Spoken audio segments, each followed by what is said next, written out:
The National Productivity Summit 2023 started off today at Chennai.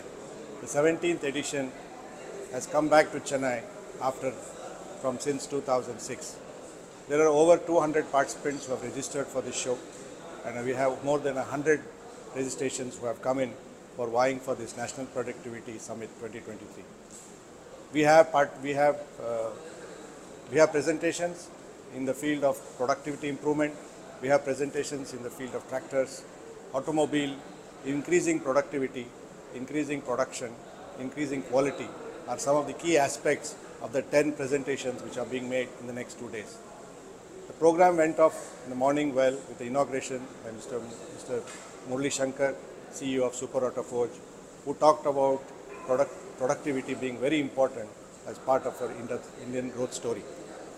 We have a lot of presentations in the next 2 days with keynote speakers, and we request everybody to please come and attend this program and take back productivity. It's very important in our Indian growth story.